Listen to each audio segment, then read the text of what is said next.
வணக்கம். இது விஜய்ஸ் கிச்சன். இன்றைக்கி பார்த்தீங்கன்னா சூப்பராக உருண்டை குழம்பு தான் வைக்க போகிறோம். அதை எப்படி வைக்கிறதுன்னு பார்க்கலாம் வாங்க.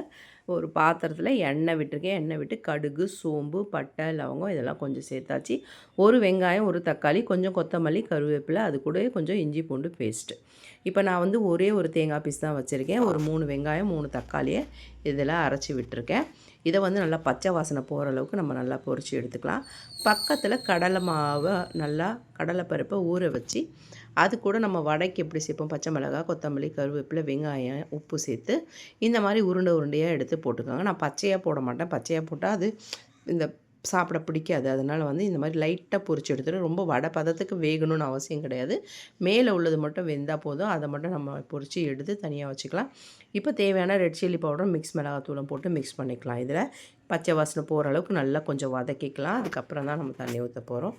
இப்போ அந்த மிக்ஸி ஜாரை கழுவி அது உள்ள தண்ணியை சேர்த்துட்டேன். இப்போ இந்த குழம்பு ஒரு பக்கம் கொதிக்கட்டும். அதுக்குள்ளே நம்ம இந்த வடையெல்லாம் பொரித்து எடுத்துடலாம். பாருங்கள், உருண்டை எல்லாம் ரெடி ஆகிடுச்சு. இந்த மாதிரி தான் அந்த வடை மாவில் நம்ம வந்து இந்த உருண்டையை எடுக்கணும். மேலே மட்டும்தான் லைட்டாக வெந்திருக்கும். அப்போ போடும்போது கொஞ்சம் டேஸ்ட்டாக இருக்கும். எடுத்து சாப்பிட சூப்பராக இருக்கும் பாருங்கள்.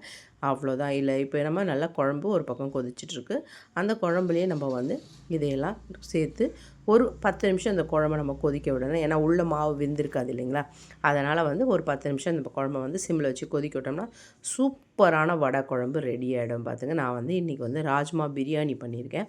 அதுக்காக இந்த வடை குழம்பு பண்ணியிருந்தேன். தனியாக வெறும் ஒயிட் ரைஸ்க்கும் சூப்பராக இருக்கும். இந்த மாதிரி இட்லி, தோசை எல்லாத்துக்குமே நல்லாயிருக்கும். ஒரு தடவை செஞ்சு பாருங்கள். வீடியோ பிடிச்சிருந்தால் லைக் பண்ணி, ஷேர் பண்ணி, கமெண்ட் பண்ணுங்கள்.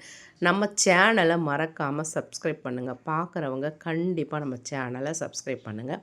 சூப்பரான வடை குழம்பு எப்படி வந்திருக்கு பாருங்கள்.